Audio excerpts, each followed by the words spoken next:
Good morning, नमस्कार, आदाब, सत श्री अकाल दोस्तों। एक बार फिर आपका अपना प्रिय डॉक्टर आदि का शब्द मुंबईचा माणूस आपके लिए लेकर आया आपका मनपसंद प्रोग्राम पॉजिटिव कर्मा। दोस्तों, आज है एपिसोड नंबर 1810। शनिवार का दिन है। आप परिवार के साथ होंगे, चाय की चुस्कियां ले रहे होंगे जैसे कि मैं ले रहा हूं। और आज की एक बहुत ही रुचिकर कहानी है जिसका शीर्षक है गधा और उसका धोबी। मुझे उम्मीद है कि छोटी कहानी है लेकिन आपको पसंद अवश्य आएगी। मिलते हैं एक छोटे से ब्रेक के बाद, सुनते हैं इस कहानी को और करते हैं विश्लेषण। ये कहानी आपको कैसी लगी? गधा और धोबी 1810 एपिसोड। दोस्तों, एक निर्धन यानी कि एक बहुत गरीब धोबी था। उसके पास एक गधा था। गधा काफी कमजोर था। अब क्योंकि उसे बहुत कम खाने पीने के लिए मिल पाता था, यानी कि जो धोबी गरीब था वो उस गधे को बहुत ज्यादा नहीं दे पाता था क्योंकि वो भी खुद बहुत गरीब था। अब एक दिन धोबी ने एक मरा हुआ बाघ देखा।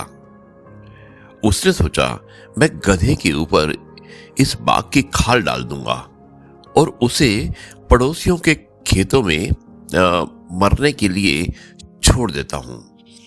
और यही करके उसने अपने गधे के ऊपर बाघ की खाल डाल दी और पड़ोसियों के खेतों में चरने के लिए छोड़ दिया। किसान समझेंगे कि ये सचमुच का बाघ है और उससे डरकर दूर रहेंगे और गधा आराम से खेत चरकर वापस आ जाएगा। यानी कि जो गधा है उसको खेत में खाने को खूब मिलेगा और जो किसान होंगे वो डर भी जाएंगे क्योंकि सोचेंगे कि ये बाघ है। धोबी ने तुरंत अपनी योजना पर अमल कर डाला। उसकी योजना काम भी कर गई। एक रात गधा खेत में चर रहा था कि उसे किसी गधे के रेंगने की आवाज आई। गधा रेंगता है तो गधे को बहुत अच्छा लगा। उस आवाज को सुनकर वो इतने जोश में आ गया कि वो भी जोर जोर से रेंगने लगा। गधे की आवाज सुनकर किसानों को उसकी असलियत का पता लग गया और उन्होंने गधे की खूब पिटाई की। दोस्तों, इसलिए कहते हैं ना कि अपनी सच्चाई कभी नहीं छुपानी चाहिए, क्योंकि कभी ना कभी तो आपकी सच्चाई मालूम चल ही जाएगी।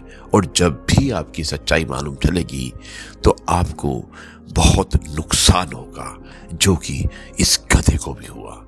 दोस्तों, ये थी कहानी। मुझे उम्मीद है कि आपको ये कहानी गधा और धोबी संक्षिप्त कहानी थी लेकिन अवश्य पसंद आई होगी।